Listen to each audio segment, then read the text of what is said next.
या अय्युहल्लज़ीना आमनु तक़ुल्लाह वलतंजुर नफ्सुम मा क़द्दमत लिग़द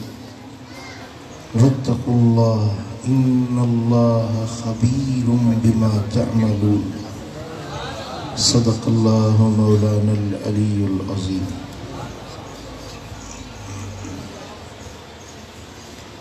इन्नल्लाह व मलाइकतहु युसल्लूना अलन नबी या अय्युहल्लज़ीना आमनू सल्लु अलैहि व सल्लिमू तस्लीमा। अल्लाहुम्मा सल्लि अला सय्यिदिना व मौलाना हबीबिना मुहम्मदिन व आलिहि व अस्हाबिहि अजमईन। मुझे प्यारा दोस्तों भाइयों, अज इस्लामी साल 1440 जे शअबानुल मुअज़्ज़म महीने जी पहिरीं तारीख़ आहे।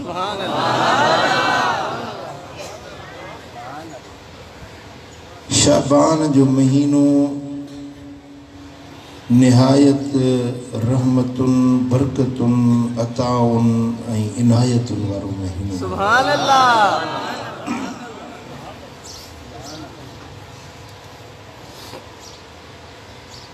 बिन भलारन महीनन जो पाड़ेसरी महीनो आहे। अॻियों रजब आहे, पुठियों रमज़ान ऐं ही वो मुबारक महीनो आ जे महीने जे अंदर मानुन जा अमल ज़मीनुन खां आसमान ॾे खया वेंदा आहिनि। सॼे साल जी कारगुज़ारी अल्लाह जे बारगाह में पेश थींदी आ शअबान जे महीने में। सुभान अल्लाह।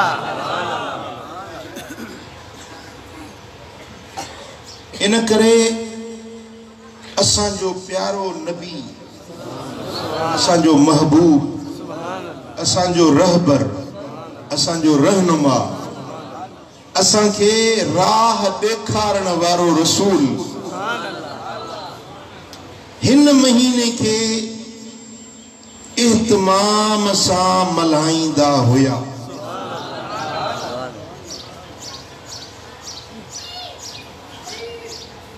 कीअं हिन महीने के मल्हाईंदा हा? असां उम्मत जे लाइ पंहिंजे नबी जी जिंदगी नमूने अमल आहे। हुजूर के ॾिसी असांखे पंहिंजी ज़िंदगी जो रुख मुतअय्यन करणो आहे। कीअं ज़िंदगी गुज़ारण खपे जंहिंमें अल्लाह बि राज़ी थिए, जंहिंमें दुनिया जी इज़त भी मिले, आख़िरत जी कामयाबी भी मिले, जहन्नम खां छुटकारो भी मिले। उन जे लाइ बेहतरीन तरीक़ो मुझे लजपाल नबी जी ज़िंदगी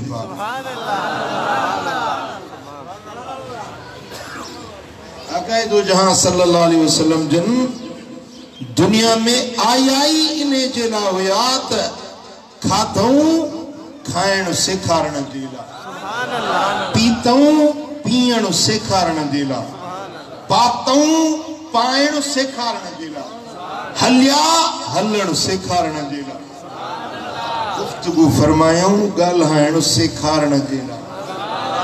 आराम कयूं त असांखे आराम करण जो तरीक़ो सेखारण जे लाइ, शादी कयूं त घर हलाइण जो तरीक़ो सेखारण जे लाइ, चैन पुटन जा पीउ ऐं चैन न्याणियुनि जा पीउ हुया। बचड़ा थिया ये भी हिन जे लाइ त बच्चन सां कीअं ज़िंदगी गुज़ारजे, कीअं न्याणियुनि खे भांइजे, उन्हनि जूं शादियूं कीअं कजनि, इहो तरीक़ो उम्मत के सेखारण जे लाइ। सुभान अल्लाह। कुरान फरमाए तो लक़द कान लकुम फी रसूलिल्लाहि उस्वतुन हसनह, अलबत्त तहकीक तव्हां जे लाइ रसूलुल्लाह सल्लल्लाहु अलैहि वसल्लम जी जिंदगी मुबारक में भलो नमूनो अमल करण जो। सुभान अल्लाह। जिंदगी गुजारण चाहियो था, जीण चाहियो था तो ये जियो जे मदीने वाले साईं सेखारियो। सुभान अल्लाह। नबी सोने जे तरीके में इज्जत भी आहे, कामयाबी भी आहे। सुभान अल्लाह। ये हर तरीके में जिल्लता, रुसवाइया, ख्वारिया, तबाहिया, बर्बादिया, अगर कामयाबिया, कामरानिया, इज्जता, शोभा तो मिठे मोहम्मद करीम जे तरीके।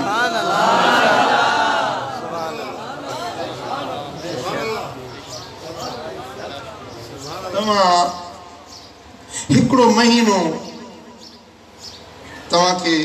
साईं जो नमूना अमल बुधाया तो हिकड़ो महीनो शाबान जो तवा उहे अमल कयो, दिसो उन महीने जे अंदर तवा ते केतिरियूं रहमतूं थियूं वसन, केतिरियूं बरकतूं थियूं।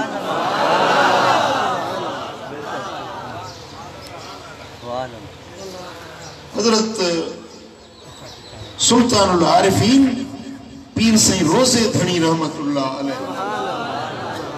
सैयद मोहम्मद राशिद रोज़े धनी रहमतुल्लाह अलैह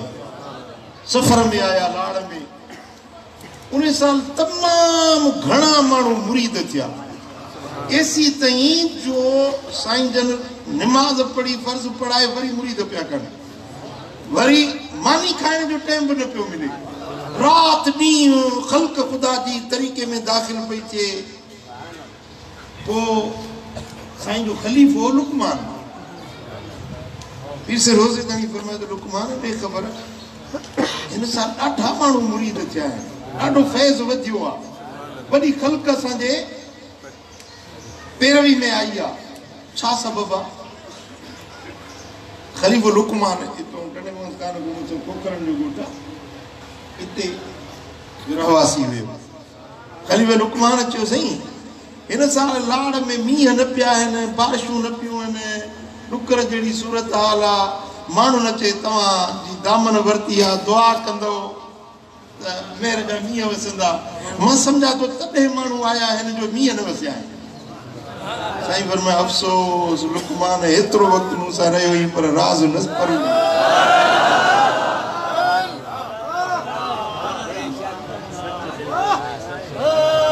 लुकमान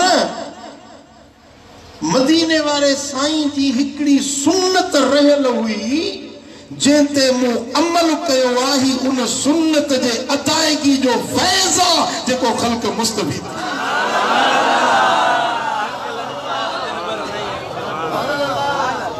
हिकड़ी सुन्नत जे अदा करण जे करे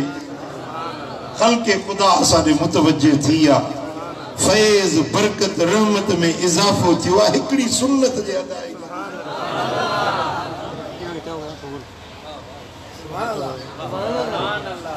उहे शख्सियतूं हुयूं जन सुन्नतुनि ते अमल पैरा थी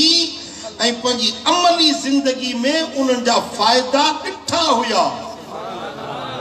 फ़ाइदा हासिल कया हुया। असां वाइज़ ॿुधी तकरीर ॿुधी पोती छॾी वञा था वञूं, अमल कोन था कयूं। पोइ चऊं था साईं असांखे फ़ाइदो न थियो आहे, साईं हीअ परेशानी न थी आहे, साईं हीअ ॾुख आहे, हीअ तकलीफ़ आहे। पुट तकलीफ़ुनि जो इलाज तव्हांखे जॾहिं मिले थो, तव्हां अमल कयो त तव्हांजा दर्द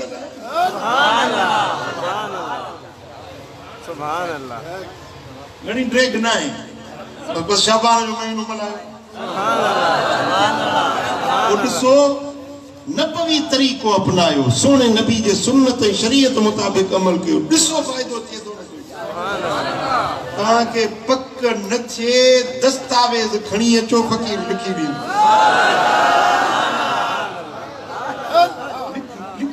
दस्तावेज़ लिखी ॾींदो। तव्हां मुंहिंजे नबी सोने लजपाल पैगंबर करीम जे तरीक़े ते हलो, सुन्नत ऐं शरीयत ते हलो, ऐं पोइ ॾिसो रंग वेही त कीअं थो तव्हांखे फ़ाइदो नसीब थिए। दीन जो फ़ायदो, दुनिया जो फ़ायदो, ज़ाहिर जो फ़ायदो,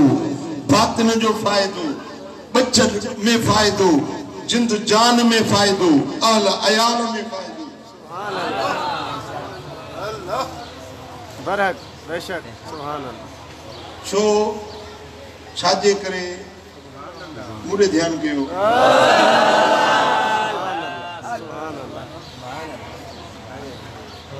मुकम्मल तवज्जो कयो। अल्लाह के मदीने वारो साईं ॾाढो वणे थो।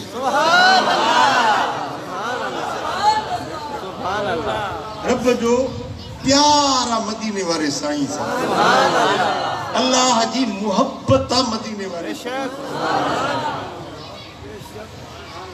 समझोगा जी साईं जी। यार वणंदो आ त यार जो पार वणंदो आ, यार जो तरीक़ो वणंदो आ,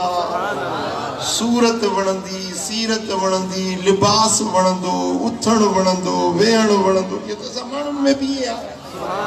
तव्हांजी कंहिंसां मोहबत थी वञे, उनजो हलण वणंदो, उनजो ॻाल्हाइण वणंदो, पर जेकॾहिं उन तव्हांजो यार जंहिंसां तव्हांजी मोहबत आहे, जहिड़ो उनखे लिबास पातल हुजे, ओड़ो लिबास पाए ईंदो न त तव्हांखे राहत पईंदी त मुंहिंजे यार जहिड़ो लिबास।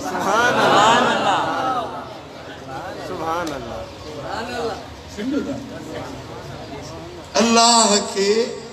मदीने वारो साईं वणे थो।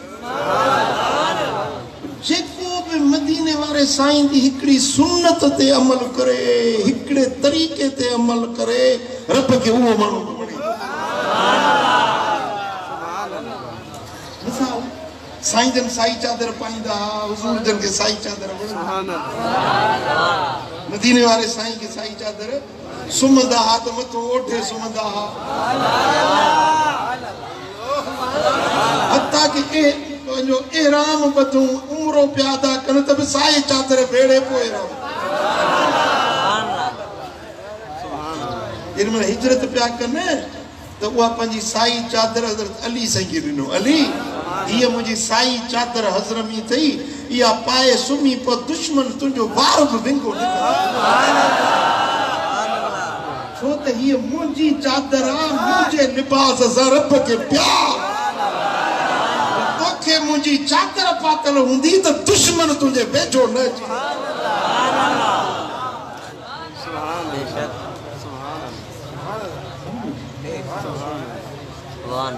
ॾाढी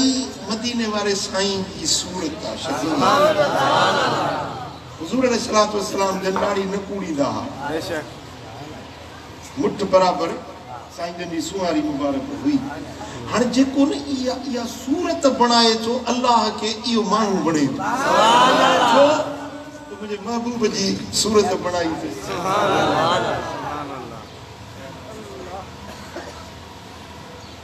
कुरान शरीफ में वाक़ियो आहे सामरी जादूगर जो। सामरी जादू बि कंदो हो, मस्खरी बि कंदो हो। मस्करो वो हीअं कयईं जो हज़रत मूसा अलैहिस्सलाम वारनि गुर कपिड़ा पातई, पटको ॿधई हज़रत मूसा जहिड़ो, ॾाढ़ी बि रखी हज़रत मूसा जहिड़ी। हज़रत सैयदना मूसा अलैहिस्सलाम जी ज़बान मुबारक अटकंदी हुई, लफ़्ज़ अटकंदा।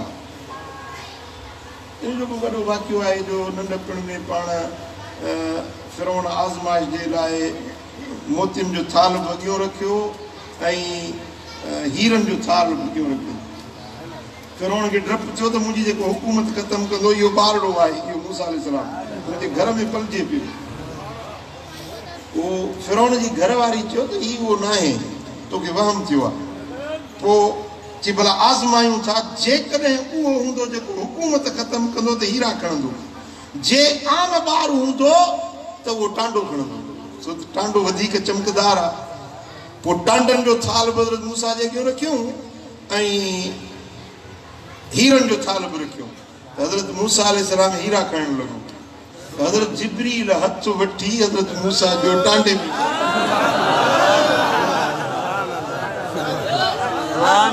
टांडो कयो, वरी वात में विधई त हथ बि सड़ी पियो, ज़बान बि सड़ी पई। उनजे करे ज़बान में अटक थी पे हे वरी निभागो सामरी इहो छा कंहिंजो पटको ॿधी हज़रत मूसा वांगुर लठ बि कई हज़रत मूसा वांगुर दाढ़ी बि रखी हज़रत मूसा वांगुर पोइ माण्हुनि खे चवंदो अचो अचो अचो मूसा बिन इमरान मां आहियां अचो अचो तव्हांखे तौरात पढ़ी ॿुधायां उहे मश्करी विझंदो नकुल कंदो हज़रत मूसा अलैहिस्सलाम जे ज़बान जी आवाज़ जो नकुल कंदो मस्करी विझंदो माण्हू खिलंदा टहक ॾींदा जॾहिं अल्लाह तबारक व तआला जल शानो जो डमर फिरौन जे मथां आयो फिरौन बुॾी वियो लश्कर सूदो पूरी फिरौन जी जमीयत बहरे कुलज़म में बुॾी वई हिकु न बचो पर किनारे ते सामरी सौ सिधो सालिम सही सलामत बि सामरी जो न बुढ़ो न मोह न अज़ाबी थियो चङो भलो किनारे ते बीठो हज़रत मूसा अलैहिस्सलाम रब खे अर्ज़ कयो मुंहिंजा मौला वॾो त दुश्मन मुंहिंजो इहो हुयो त माण्हू खिलाईंदो मुझे मस्करी कंदो मुझे नकल उतारींदो मुझा मौला ॿियनि सभिनी खे मारी सामरी खे छॾे ॾिनो रब फरमाए त मूसा मुझे कलीम जहिड़ी सूरत बणाई मुझे मूसा कलीमुल्लाह जहिड़ो पटको बदल हुयुसि मुझे मूसा कलीमुल्लाह जहिड़ी लठ चमी हुयसि मूसा जहिड़ी दाढ़ी हुयसि मुखे हया अची वियो त कीअं अज़ाब कयासि जेको कलीमुल्लाह जो मुहानो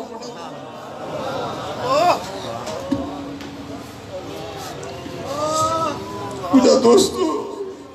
जेकॾहिं कलीमुल्लाह जी सूरत ते अज़ाब नथो अचे त हबीबुल्लाह वारी सूरत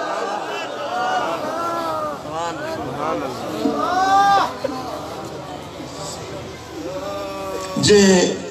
मुझे लजपाल नबी वारी सूरत ऐं सीरत अपनाई उन ते रब खे कीअं न बाच ईंदी पुट असां वटि ॿियो को अमल नाहे सूरत सीरत असांजी उहा नाहे पर घटि में घटि महबूब जी उहा ओड़ो मुहांडो त बणायो उहा दाढ़ी त रखूं मदीने वारे साईं वारी उहा चादर मुबारक पायो इन सूरत सीरत के अल्लाह पसंद करे तो ऐं यकीन जानो त इन मुहांडे जे सदके रोज़े महशर अल्लाह तव्हांखे बख़्शे छॾींदो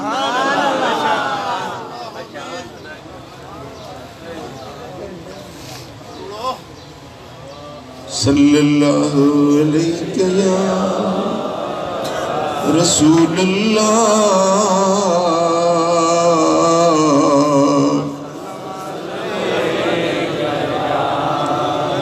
सल्लल्लाहु अलैहि या रसूल अल्लाह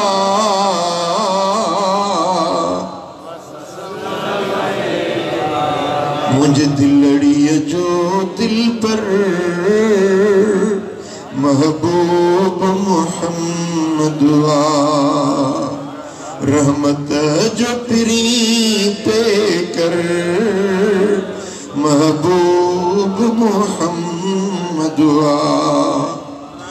अल्लाह दियणते वंडो हथिया भी बन जे वो सुन सखी सरवर महबूब मोहम्मद मुझे दिलड़िया जो दिल पर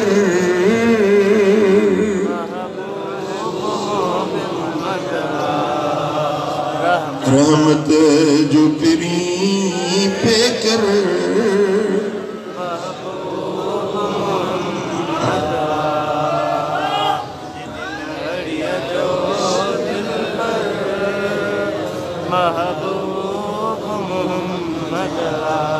प्यारा दोस्तों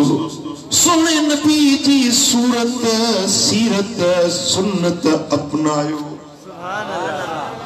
मदीने वाले साईं जे तरीके ते हलण जी कोशिश कयो भला 100 सैकड़ो न हली सघियासीं त मन 5 सैकड़ो 4 सैकड़ो सुभान अल्लाह सुभान अल्लाह जानी वाणी महबूब जी सुन्नत के जायो न कई जी साईं खबर पए त ही सुने नबी जी सुन्नत आ अमल करने की कोशिश कई सुभान अल्लाह वो वही पंजी जिंदगी में रंग ॾिसो त अल्लाह कीअं थो तव्हां ते राज़ी थी कीअं रब जी रहमत थी तव्हां ते वसे कीअं अल्लाह ताला जो मेहरबानियूं वड फुड़े मींहं वांगुर थियूं तव्हां जे मथां वसन तव्हां राज़ी आहियो जी साईं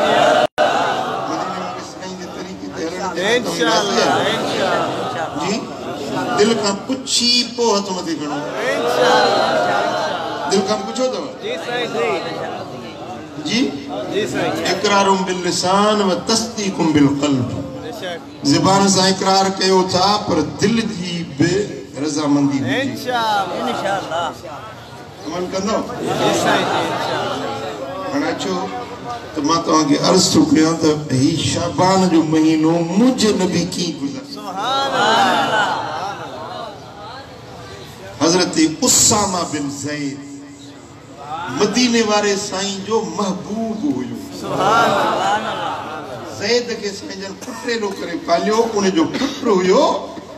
हिब रसूलुल्लाह यानी मदीने वारे साईं जो महबूब सॾो सुभान अल्लाह हज़रत उसामा बिन ज़ैद रिवायत तो करे तो मूं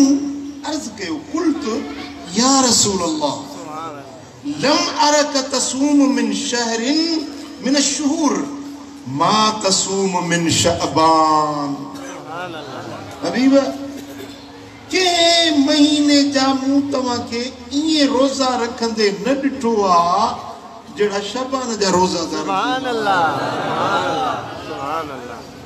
के महीने जा नफली रोज़ा तव्हांखे रखंदे मूं ईअं न ॾिठो आहे जीअं शाबान जा रोज़ो रखो सुभान अल्लाह सुभान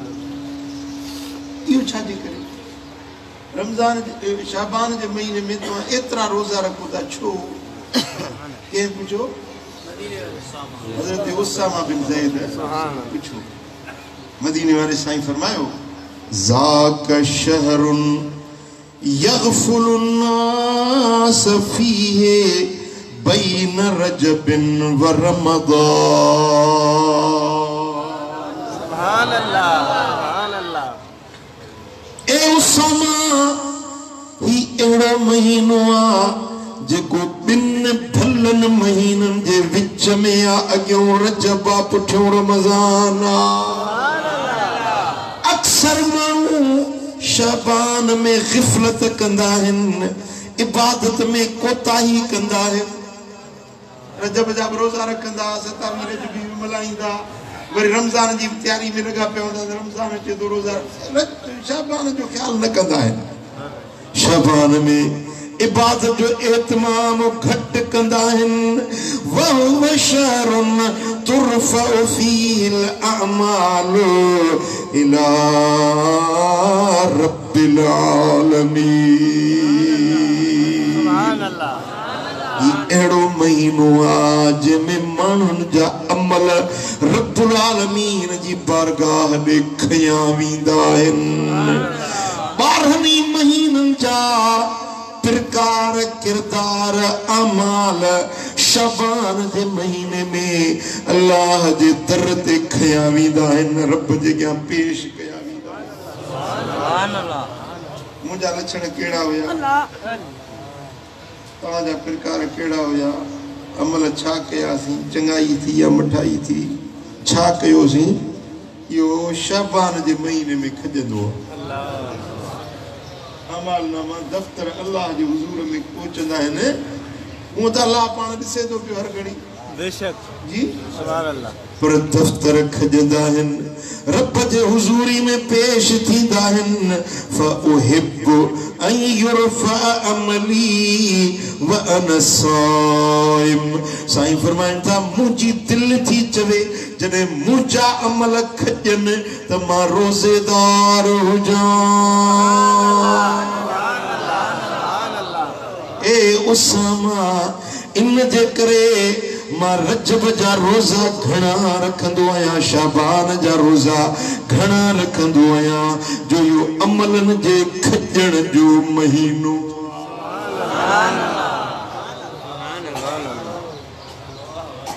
ऐं जे रोज़े जे दौरान अमल खजी वञनि त रब ॾाढो ख़ुशि थींदो को दफ्तर रब खोलींदो नाहे फोरा फोलींदो नाहे जे कुझु लिखियल आहे उनखे बख़्शे छॾींदो रोज़े असांजे करे अमल खजनि ही मुंहिंजे सोणे नबी उम्मत खे सबक सेखारियो त पुॼेव त रजब शाबान जा नफ़ली रोज़ा रखो छा कयो ऐं तबीयत खे हेरायो जो मथो रमज़ान अचे थो सुभान अल्लाह हेर पवे हीअं में सुभान अल्लाह तैयार थियो रमज़ान जे लाइ अॻुवाट ई पंहिंजे जिस्म खे तैयार कयो इंशाअल्लाह साईं फरमाइनि था त मुंहिंजी दिलि थी चाहे त मुंहिंजा अमल मुंहिंजे रब जे हुज़ूर में पेश थियनि त मां रोज़ेदार हुजां सुभान अल्लाह मां इन जे करे रोज़ा रखंदो आहियां जो ही महीनो ॿिनि भलनि महीननि जे विच में आहे माण्हू ग़िफ़लत था कनि पर मां सुजाग थो कयां त शाबान जे महीने जो क़दुरु कयो सुभान अल्लाह सुभान अल्लाह सबक कहिड़ो मिलियो शाबान में अमल सुठा कबा नफली रोज़ा रखबा अल्लाह जो ज़िक्र कबो कुरान पढ़बो सुभान अल्लाह ॻाल्हि वणी आहे न इंशाअल्लाह सुभान अल्लाह इहा रिवायत हुई इमाम नसाई आंदी हाणे तो रिवायत ॿुधायां जेका मुस्नद अबू यअला में रिवायत आहे अम्मा आयशा मोमिनन जी मां सुभान अल्लाह अबू बकर जी न्याणी आ मोहम्मद जी राणी आ सुभान अल्लाह मदीने वाले साईं जी घर धन्याणी आ सुभान अल्लाह उहा साईं जी रिवायत करे अन्न नबी सल्लल्लाहु अलैहि वसल्लम कान यसूम शअबान कुल्लू घोट मोहम्मद करीम कदे कदे तो सजो ही शाबान रोजे में गुजारी सुभान अल्लाह क़ालत कुल्तु या रसूल अल्लाह अहब्बु शुहूर इलैका अन तसूमहु शाबान मूं अर्ज़ कयो मुंहिंजा महबूब तव्हां खे मां ॾिसां थी त सभिनी महीननि मां प्यारो महीनो शाबान आहे जंहिंमें तव्हां नफ़ली रोज़ा रखो था इहो सुभान अल्लाह सुभान अल्लाह रजब भलो आहे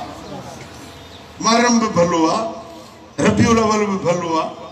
सुभान अल्लाह रमज़ान त हुई रोज़नि जो महीनो आहे पर महबूब ॿियनि 11 महीननि मां तव्हांखे मां ॾिसां थी त वणे थो शाबान जो महीनो ऐं घणा रोज़ा इन महीने में रखो था छो साईं था फरमाइनि इन अल्लाह यक्तुबु फीहे अला कुल्लि नफ्सिन मय्यतिन तिल्क सना फउहिब्बु अन यातियनी अजली व अना साइम ओ आयशा जे साल में जो मौत अचणो आहे उन मौत जो फैसलो शाबान जे महीने में लिखियो वेंदो आहे मौत जा फैसला शाबान जे महीने में लिखा वींदा इन जे करे रोज़ो तो शाबान जो रखा त जे मुँह ते मौत अचे या मुझे मौत जो फैसलो लिखियो वञे त मां रोज़ेदार हुजां। पेरी रिवायत में हो तो अमल खजन ता अल्लाह वटि शाबान में, सुभान अल्लाह। हिन रिवायत में हो तो मौत ऐं जिंदगी जा फैसला लिखजन था शाबान जे महीने। सुभान अल्लाह। ये साल केड़ा केड़ा धरती खां धार थींदा मिट्टी जे अंदर मेहमान। सुभान अल्लाह। कंहिंखे मौत ईंदो कंहिंजा बच्चा यतीम थींदा कंहिंजी ज़ाल रंडड़ थींदी इहो फैसलो शाबान जे महीने में लिखबो। सुभान अल्लाह। पर जे तव्हां शाबान में रोज़ो रखो न त पोइ यकीन ॼाणो त तव्हांजो भलो मौत लिखबो, ईमान वारो मौत। मरणो त हूअं ई आहे न, कंहिं न कंहिं ॾींहुं त ज़रूर मरंदासीं न,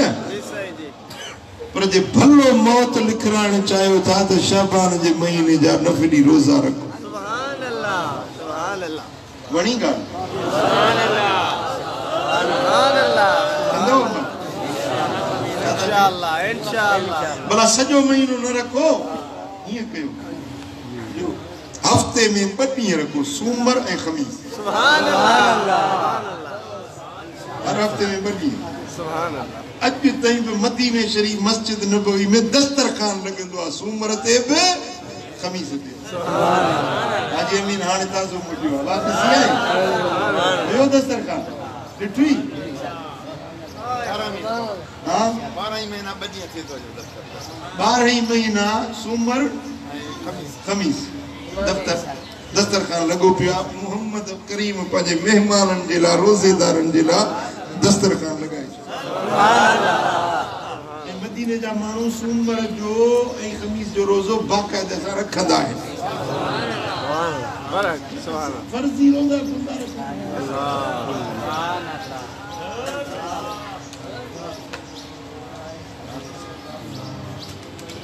सल्लल्लाहु अलैहि या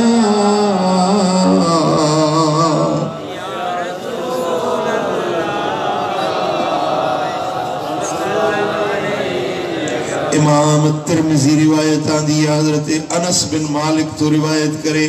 सुअलन नबी सल्लल्लाहु अलैहि वसल्लम अय्यु सौम अफदल बअद रमज़ान। मदीने वाले साईं का के मानू पूछो तो या रसूल अल्लाह रमज़ान का पो भले में भलो महीनो रोज़ा रोज़न जे लाइ केड़ो आ? सुभान अल्लाह। जे में रोज़ा रखदे रमज़ान का पो भलो महीनो केड़ो आ? क़ाल शअबान लितअज़ीम रमज़ान। साईं फरमाइन था त शअबान जो महीनो रोज़न जे लाइ भलो महीनो आ, रमज़ान जी ताज़ीम ख़ातिर अगवाट रोज़ा रखण सिखो। सुभान अल्लाह, सुभान अल्लाह। बेपारी पढ़ंदो त अग में 4 रकात सुन्नत पढ़ंदो। जी साईं। फर्ज़ जी ताज़ीम जे लाइ अवल सुन्नतूं नफ़िल पढ़बा आहे। सुभान अल्लाह। हां फजर पढ़ंदो न त बरकातूं फर्ज़ आ, पर उन खां अग में बरकातूं सुन्नत पढ़बियूं आहिनि। ताज़ीम या फर्ज जी ताज़ीम जे लाइ क्यों सुन्नतूं नफ़िल पढ़बा आहिनि। साईं फरमाइनि था रमज़ान जा फर्ज़ी रोज़ा अचण खां अॻु में पंहिंजे हीअं के हेरायो,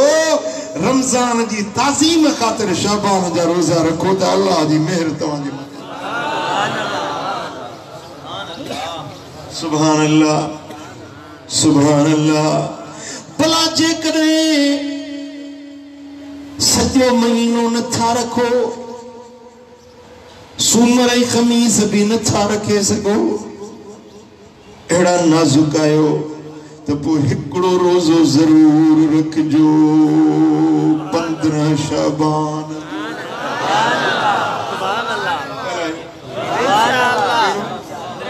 कहिड़ो रोज़ो? 15 शाबान जो रोज़ो इहो ज़रूर रखजो। मुंहिंजा सोना लजपाल नबी मदीने वारा साईं था फरमाइन त 15 शाबान जो जेको रोज़ो आ इमाम इब्न माजा रिवायत आंदी आ हदीस के बयान करण वारो मुझो मुर्शिद मौला अली हैदर करार असदुल्लाह गालिब सैयदना अली बिन अबी तालिब जो रिवायत करे त हबीबन करीमन फरमायो इज़ा कानत लैलतु निस्फ मिन शअबान फकुमू लैलहा वसूमू नहारा। जे जिंदगी में 15 शबान जी रात मिली वनेवा त रात जागजो नफल पढ़जो इबादत कजो ऐं ॾींहं जो नफली रोज़ो रखजो।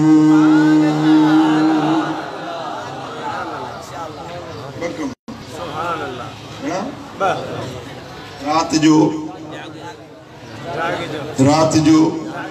जागजो इबादत कजो नफल पढ़जो ऐं ॾींहं जो सजो शाबान नथो मल्हाए सघी त घट में घट 15 वारी रात मल्हाए जाए। साईं फरमाइन था فإن الله تبارك وتعالى ينزل لغروب الشمس إلى السماء الدنيا जी 14 शबान जो सिज लहंदो आ त अल्लाह आसमाने दुनिया ते लहींदो आ। रब पंजे बानन के वेझड़ो थी विंदो आ फयकूल अला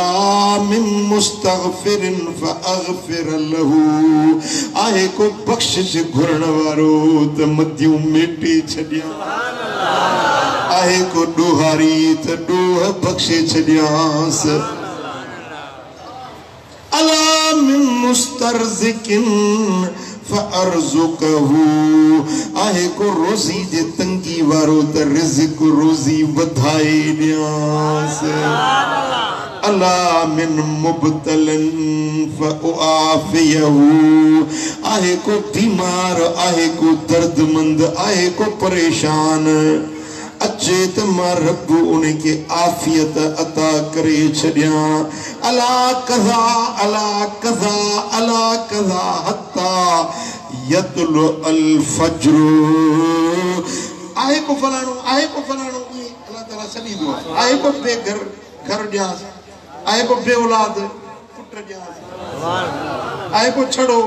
ज़ाल ॾियांस आहे को बीमार शफ़ा ॾियांस आहे को फलाणो सॼी रात पियो रब सॾींदो आ पियो रब ऐलान कंदो आ हत्ता यतलु अल फज्र जेसी ताईं पिरिय नथी फुटे तेसी ताईं रात सॼी रब जा ऐलान ई पढ़ा पिया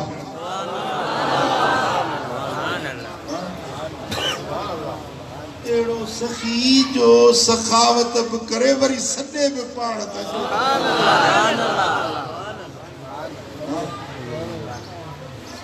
मां ॾिसां थो त को बि सूरन खां वांदो नज़र कोन थो हर कंहिंखे पंहिंजी तकलीफ़ आहे कंहिंखे घणी कंहिंखे थोरी मिठाई सुणे फरमाया चोड़ी सूरन वारियूं कयूं सूर पचार कन घणा कन थोरड़ा कान्हे सूरन खां धार पुडना जे दातार झोली पाए मुंह झलिया सूरन जो वंडड़ो सब कंहिंखे मिलियल हाणे बि घणा सोचूं वेठा आहियो साईं दुआ घुरे छॾ मुंहिंजे लाइ बि का दुआ घुरे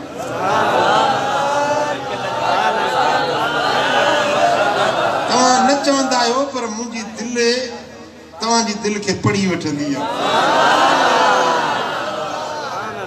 ख़बर पइजी वेंदी आहे त तव्हां कहिड़ा कहिड़ा सुवाल खणी ईंदा तव्हां दुआ जे लाइ नचो मां तव्हांजे लाइ दुआ घुरायां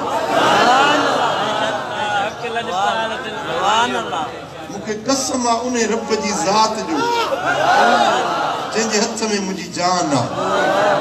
मुझो कोयड़ो डी न हुंदो आका एड़ी रात न हुंदी आ कोयड़ो सुबह न हुंदो आका एड़ी शाम न हुंदी आ जे में तवा जे ला दुआ हर डी में हर रात में माता जे ला दुआ करूं अल्लाह तांगी शादी आबाद रखे रब करे शलता ते दुखी डी न अचे अल्लाह करे शल सदाई गुलाब जे गुल न वांगुरु कीड़े नो मुरकत नो शाद हो आबाद हो तो मुके वणंदा आयो तो मुझे महबूब जा गुलाम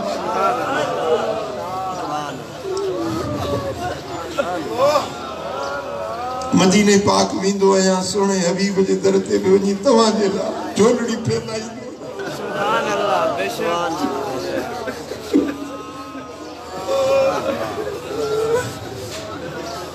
सुभान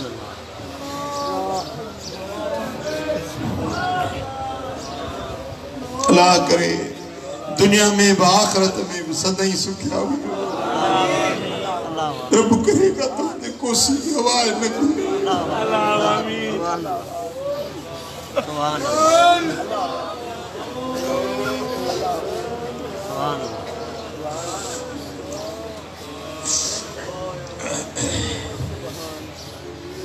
मुझे दोस्तों ये रात थो दुआओं दे कबूलियत की या दुआ थो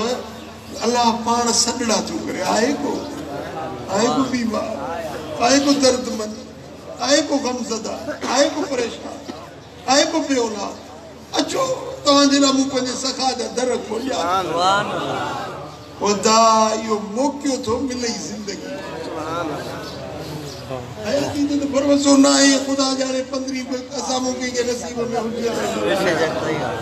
पर जे मिली वने त इन रात के मल्हाए देखार सुभान अल्लाह मिली वने त या रात निंड न कजाए ग़फलत न कजाए या रात जागी पंजे रब जे हुजूर में सुभान अल्लाह जे रूपो थिए झुड़ रोपो थिए झुड़ ऐं सोनो वसे मी उहो निथोरो ॾींहुं जो उञो वञे को उन मां हेड़ो रब जे रहमत जा पड़ा फिरनि मींहं वसनि रहमतुनि जा ऐं अञा बि को बुखारो उञारो हुजे तुंहिंजो मुक़दर फिटल अचे बिठा तो इया रात घर में भी मल्हाई थई पंहिंजे बच्चन में भी मल्हाई थई पर इया रात मां तो को घुरा तो मुखे पंहिंजे जिंदगी जी इया हिकड़ी रात 15 शबान वारी मुखे 15 शबान जी रात दरगाह दिलबराबाद शरीफ मोरू सुभान अल्लाह बच्चन के भी दावत तो दिया मां पंहिंजे नियाणियुनि के भी दावत फकीरान जमात के भी दावत सुभान अल्लाह इन दुआ में जरूर शरीक थी जो इन भलारी महफिल भलारन बानन सा गड सुभान अल्लाह हजारे लखे खुदा जा साले बाना गड थींदा नेकोकार दीनदार तहज्जुद गुजार बाना गड थींदा उते मुंह जड़ा कमीना कमजोर हुंदा उनन के अल्लाह ताला मथी उमेद छे बख्श जी खैरात मिली रहमत जो वंड मिली भी तो मुझी तो सभिनी के गुजारिश है तो इया रात 1000 कम हुजन सीड़ाए भी तांगे 15 शबान में हाजिर इंशाअल्लाह इंशाअल्लाह उसाई जो न इंशाअल्लाह इंशाअल्लाह इंशाअल्लाह सल्लल्लाहु अलैहि या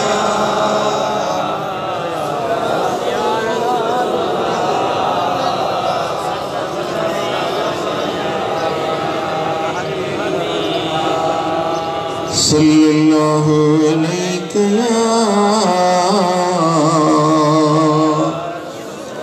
रसूल अल्लाह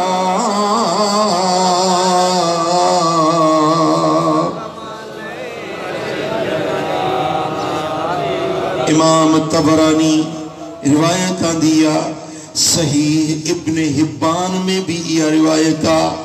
हजरत मुआज बिन जबल रदी अल्लाह ताला अन्हु जो रिवायत करे हबीबन करीमन फरमायो यत्तलिउल्लाह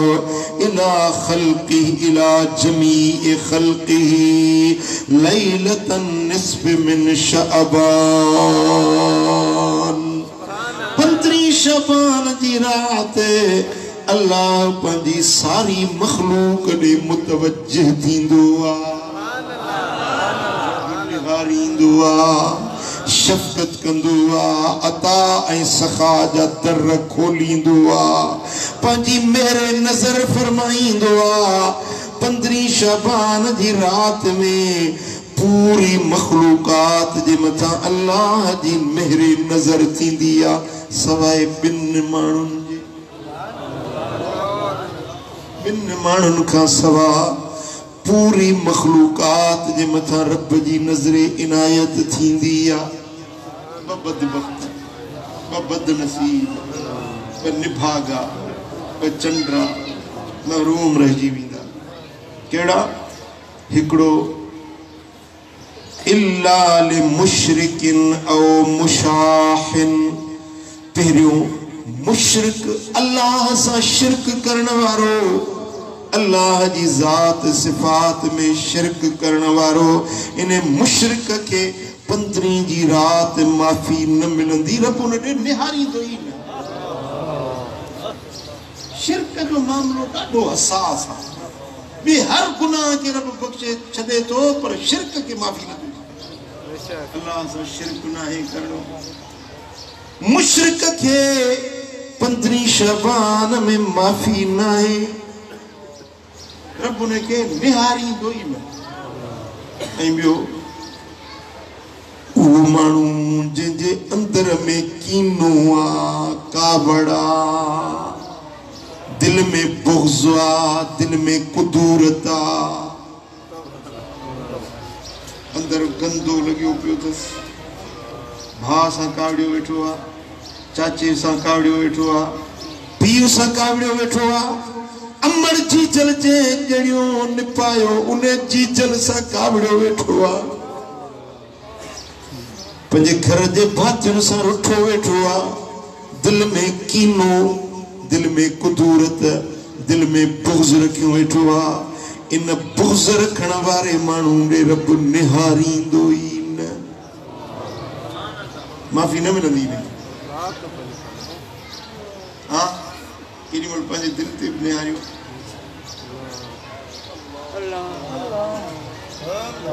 छा अंदर में किन भरियूं कंद भरियूं वेठा आहियूं फ़क़ीर थियण सवलो आहे फ़क़ीर थी ॾेखार सम्झो न जी सही जी कढो अंदर मुंहिंजा ढूंढ जेके रखिया आहिनि न कुदूरतूं निफ़ाक़ ॿियायूं अंदर में कावड़ हसद बुग़्ज़ तीसो कीनो कुदूरत कढो पंहिंजे मन में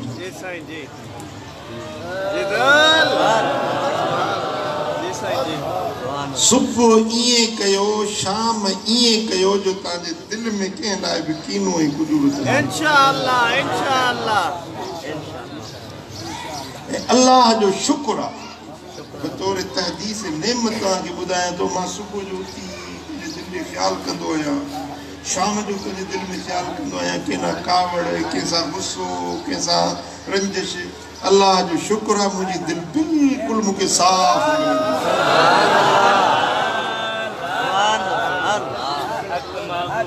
अगर कंहिंखां मूंखे दुख बि पहुचंदो आहे न त उनखे बि माफ़ी ॾेई पोइ सुम्हंदो ऐं कंहिं माण्हू खे हिन वक़्त में सिंध में एतिरियूं गारियूं न मिलियूं हूंदियूं जेतिरियूं मूंखे मिलियूं कंहिंजी एतिरी गिला न थी आहे जेतिरी मुंहिंजी थी आहे कंहिंजे ख़िलाफ़ एतिरा किताब न लिखिया आहिनि जेतिरा मुंहिंजे ख़िलाफ़ अॼु ताईं तव्हां नेट ते ॾिसो त वॾा वॾा मुफ़्ती मौलवी मुंहिंजे ख़िलाफ़ तक़रीरूं हुन में नेट में रखियूं उनजा पोयार जेके आहिनि उन्हनि खे वधाइनि था हींअर बि ताज़ो हिकिड़ो किताबु आयो आहे उन में मुंहिंजे नाले छा गंद मचियो अथनि मां उन्हनि खे माफ़ी ॾेई छॾी हालांकि मां जवाबु ॾियां त मां 100 जवाब ॾेई सघां उन्हनि जे जवाब में उन्हनि गारियूं लिखियूं आहिनि मां क़ुरान ऐं हदीस मां जवाबु ॾेई सघां बख्शे छॾियो हाणे 2 ॾींहं अॻु में मुझे मैसेज कयूं तव्हांजे खिलाफ़ किताब लिखियो अथऊं हिम्मत अथव जवाब ॾियो इल्मु अथव त जवाब ॾियो सॼे किताब जो जवाब नथा ॾियो भला हिकिड़े सुफ़े फलाणे नंबर सुफ़े उन जो जवाब ॾियो हाणे उनखे को बि जवाब कोन ॾिनो पर दिलि में पियो अचे तो खाधो आहे गूं तो ॿिया बि ईअं कंदा छा पाण गंदु खाधो आहे चए थो ॿिया बि ईअं खाइनि इहो तुंहिंजो वड़ो आहे तो ईअं कयो मुंहिंजो इहो वड़ो न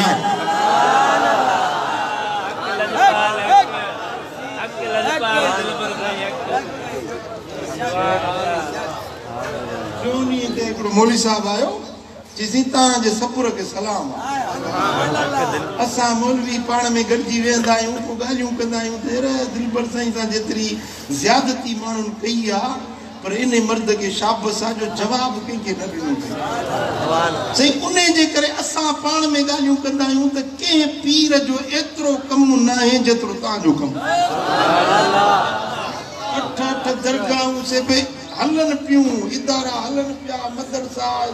दरगाहूं कम दीन जो थिए पियो बेशक ते अल्लाह जी महिरबानी इहो गारियुनि सरण जो इहो ई त सिलो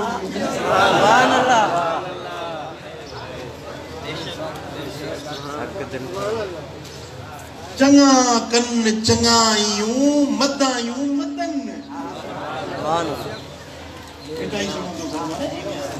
चङा कन चङायूं मदायूं मदन जो बड़ो जुड़े जनसी सो बड़ो से ही कन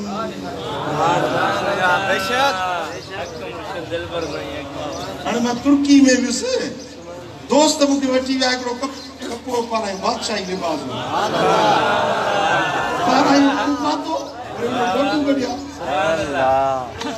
हे वरी हे वेठो आहे वकील इमाम बख्श जगह कढाई फेसबुक में हिकिड़ा त ख़ुशि थिया फ़कीर साईं बादशाही लिबास में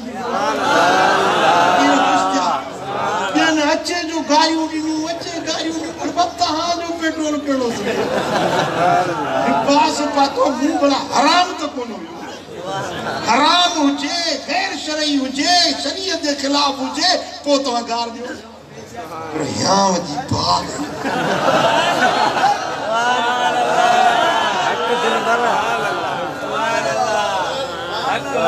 मदीने वाले साईं के हिकिड़े माण्हू अचे तोहफ़े में ॾिनो बादशाही लिबास हुयो बादशाह जेको पाईंदा उहो लिबास साईं जन खे ॾिनो हुज़ूर जन पातो पाए ऐं मस्जिद नबवी शरीफ में तशरीफ़ फरमा नमाज़ ते पढ़ायूं बादशाही लिबास सुन्नत थी वई सुन्नत थी वई न मूं हिकिड़ी सुन्नत ते अमल कयो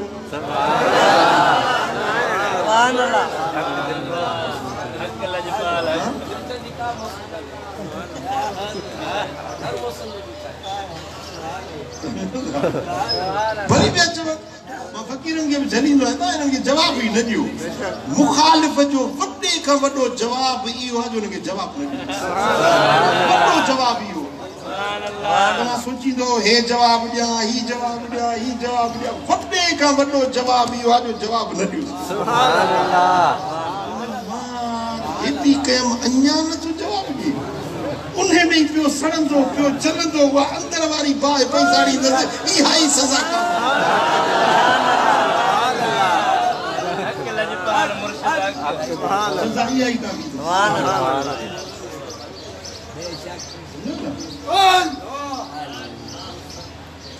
सो तव्हां पंहिंजे दिलियुनि मां कीनो कढो मूंखे इहे ॻाल्हियूं ॿुधाइण जो मक़सदु इहो हुयो त जब तव्हां मुंहिंजा मुरीद आहियो मूंसां मोहबत रखो था त मुंहिंजो तव्हांखे अर्ज़ु इहो आहे त पंहिंजे सीननि खे साफ़ कयो भली अहिड़ो बि को माण्हू तव्हांजो मुखालिफ़ हुजे गारियूं ॾियण वारो घटि वधि ॻाल्हाइणु सीने खे साफ़ कयो अगरि तव्हांजे दिलि में कुदूरत आहे ॿियाई आहे निफ़ाक़ आहे हसद आहे बुग़्ज़ आहे भली 15 शाबान जी रात भलारी अचे माफ़ियुनि जा ऐलान पिया थियनि पर इन माण्हू खे माफ़ी न आहे जंहिंजो अंदर पलीत बणियो पियो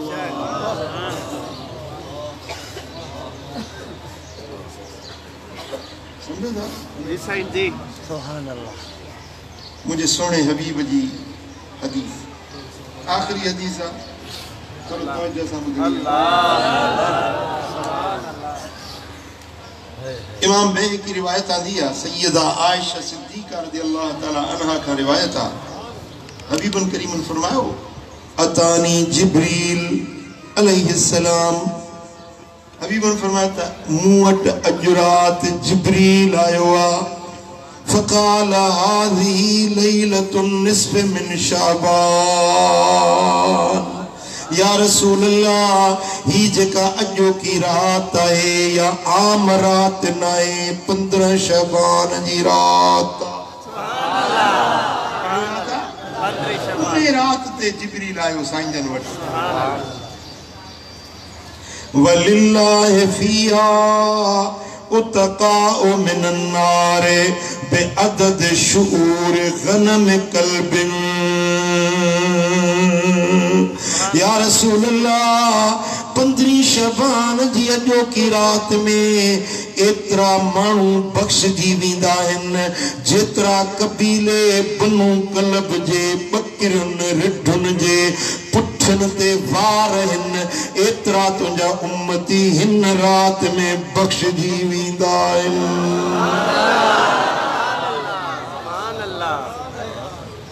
पर सोना नबी एडी वडी माफी मिलंदी आ पर ला यनजुरुल्लाह फीहा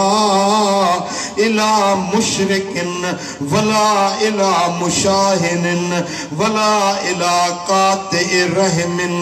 वला इला मुस्बिलिन वला इला आक़िन लिवालिदैहि वला इला मुदमिन खम्र सुभान अल्लाह हबीबा इन रात में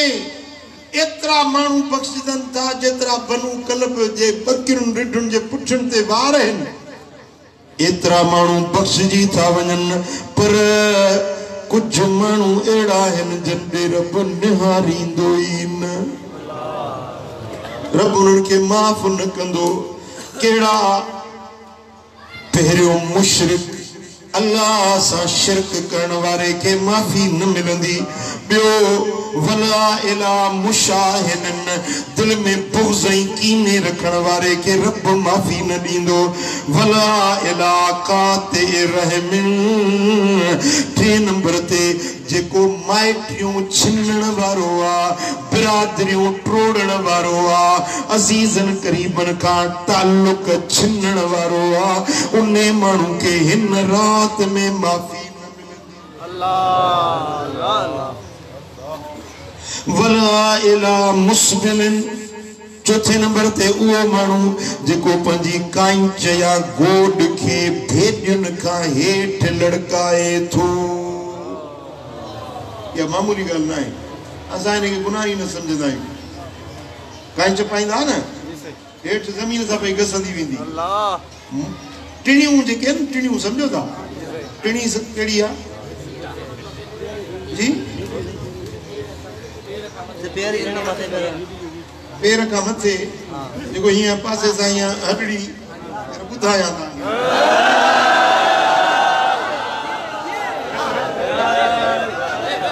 हक दिल पर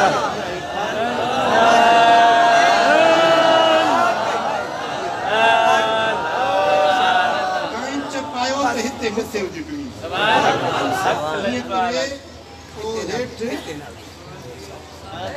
हेठ लड़काए एड़े मानू जे अल्लाह से नमाज कबूल न कंदो सुभान अल्लाह एड़े मानू जी नमाज कबूल न थींदी है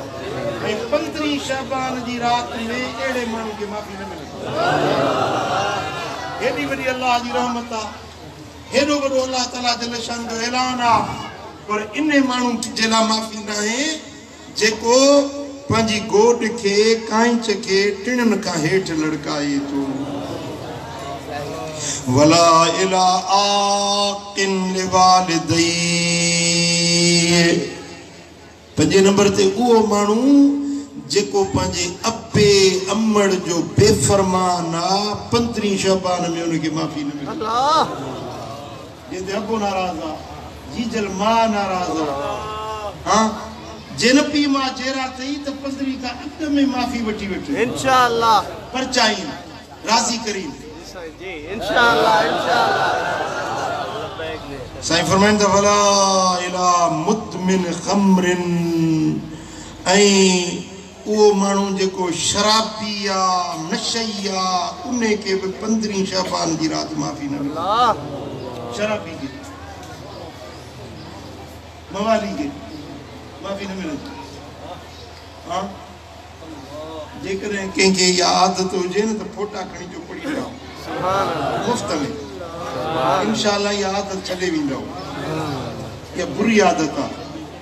नशो बीड़ी सिगरेट पान हुक्को चिलम नास नशो नसवार मैनपुड़ी गुटको कई बीमारियूं इन्हनि खां जान छॾायो वञे नथा छॾे सघो त इलाजूं वठी जो पढ़ी ॾियां हाणे तव्हां दिलि में पक्को आद कयो त इंशाअल्लाह ताला इहा राति मल्हाईंदा हिकिड़ो माण्हू पीर मिठा साईं जन वटि 2 टे जलसा न आयो साईं जन फरमाइश त तई क्यों नहीं आई बाक़ी साईं किराया कोन भाड़ा किराया कोन पाण फरमायूं त मानी सॼी खाईंदो ईअं अधु सॼी पाण फरमायूं चोथाड़ मानींदा बचेंदा वञी हा त उते किराया थी वञे अॼु अञा पहिरीं तारीख़ आहे 14 ते तव्हांखे निकिरणो आहे 14 ते गॾु कंदो पुड़ीअ तला किरायो थी वेंदो भला जे न अथव किरायो त मानी चओ त न आहे त मां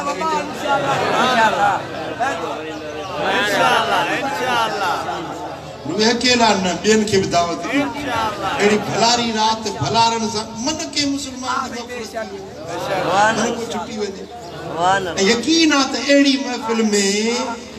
को बि ख़ाली न मोटंदो इहा राति तव्हांखे कशां कशां जोक दर जोक फौज दर फौज काफ़िला दर काफ़िला